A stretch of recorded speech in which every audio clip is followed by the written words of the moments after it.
Merci beaucoup. Tu sais que les Français et les Italiens ont en commun de s'exprimer avec les mains, donc je vais m'efforcer de le faire en remerciant tout d'abord Madame l'ambassadrice pour son accueil. Pour tout vous dire, Madame, ça m'a valu 10 minutes de gloire hier au téléphone avec mon beau-père Romain, lorsque je lui ai envoyé des photos du jardin et je lui ai expliqué où j'étais, où je serai aujourd'hui. Merci, Monsieur le Président, cher Fabrizio, pour cette invitation.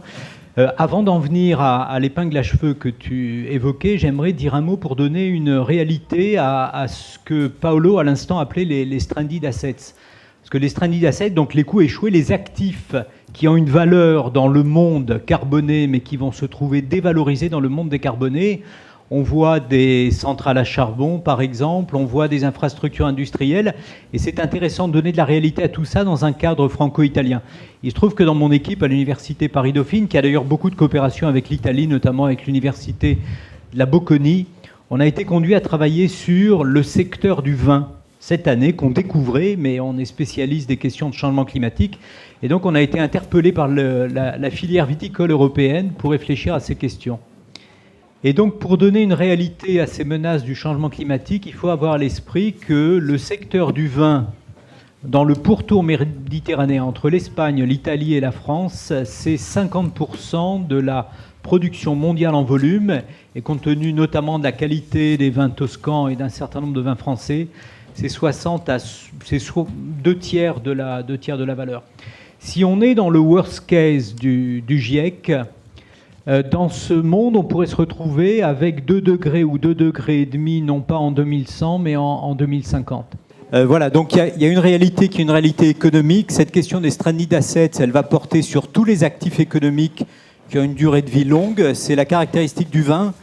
Et donc évidemment, c'est un patrimoine à la fois économique et culturel que nous avons en commun entre Français et Italiens. Tout ça doit nous motiver plus encore, évidemment, pour engager des politiques vigoureuses de lutte contre le changement climatique, mais également pour coopérer de manière bilatérale. Alors Thierry, tout à l'heure, tu évoquais la manière de se figurer le défi d'une façon plus globale. Il faut que vous imaginiez qu'à l'heure actuelle, les émissions de CO2 représentent à peu près 35 milliards de tonnes de CO2. Alors on a beaucoup de mal à se figurer ce qu'est une tonne de CO2, a fortiori 35 milliards de tonnes. Mais nous savons que le budget climat dont nous disposons, le budget carbone dont nous disposons est extrêmement limité. C'est-à-dire qu'en respectant les objectifs de l'accord de Paris, pour se situer entre 1,5 degré et 2 degrés, cela va supposer entre 2020, par hypothèse, et 2050, de passer de 35 milliards de tonnes de CO2 à environ 10 milliards et sous les 10 milliards de tonnes de CO2, et d'amorcer évidemment cette rupture très très vite, parce que plus nous allons tarder, plus il faudra plonger de haut et dans la verticale, c'est-à-dire avec des changements qui seront rapides, stressants économiquement et déstabilisants, comme on a pu le voir en France durant cette année avec la crise des Gilets jaunes. Ce qui est intéressant, c'est de rapprocher ce défi, non pas simplement de se le traduire en termes d'émissions de CO2, mais de prendre un peu la mesure de ce que ça peut signifier en termes économiques.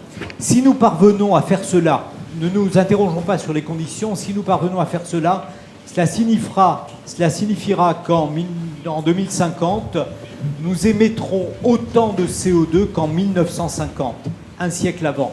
Or, entre 1950 et 2050, le PIB mondial aura été multiplié par 10, la population mondiale aura été multipliée par 3, donc tout ça nous donne la mesure du changement et des défis. Si on a le temps pour un deuxième tour de parole, on verra évidemment, et ce sera l'objet des tables rondes à suivre, les technologies qui sont disponibles et les politiques publiques à inventer.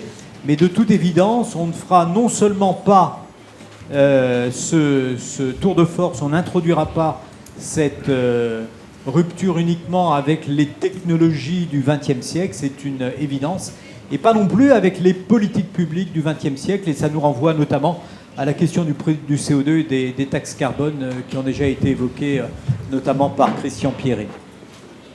Alors bon, je sais pas...